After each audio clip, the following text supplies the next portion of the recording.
In most shearing operations, the edges of two knives, a fixed lower blade and a vertically moving upper blade, meet progressively from one side of the workpiece to the other to shear the material like ordinary hand shears.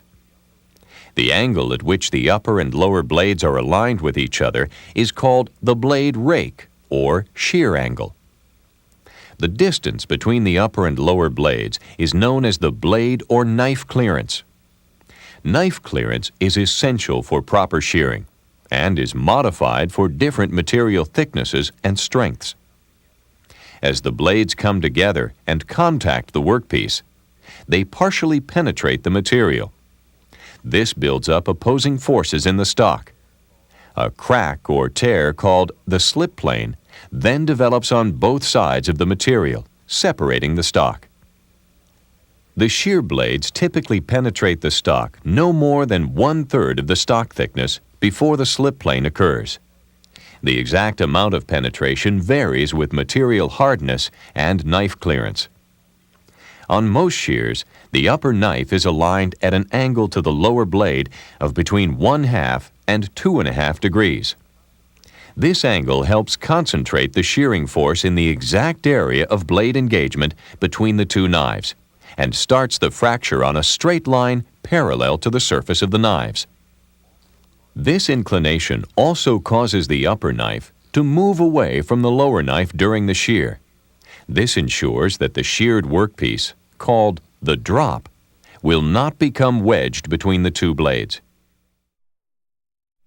Bending is a method of producing shapes by deforming the metal beyond its yield point, which is the material's capability to resist permanent deformation, but not past its ultimate tensile strength, which is the metal's ability to resist tearing.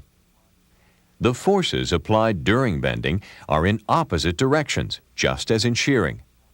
The bending forces, however, rest between the material's yield point and its tensile strength. In shearing, the forces used are well above the material's tensile strength. As the part is bent, it undergoes a distortion so that the material outside the bend is forced to stretch under tension, and the material inside the bend is forced to compress. Between the tension and compression zones is an area where the material is neither forced to stretch nor to compress. This is called the neutral axis. The neutral axis is important since bending operations are calculated from its location. The extent to which a material deforms, whether in compression or tension, is proportional to the material's perpendicular distance from the neutral axis. The principal terms used to describe bending on press brakes are bend allowance, bend angle, bend radius, and spring back. Bend allowance is the pre-bent length of material that must be included in a blank to allow for any deformation that occurs due to the bending operation. The bend angle is usually the included angle of the bent workpiece. It can also refer to the supplementary angle formed by the two bent tangent lines. The bend radius is a tangent line where the flat, straight section of the part stops and the radius of the bend begins. Spring back is the tendency of the material to return to its original form. Spring back typically ranges from 2 to 4 degrees.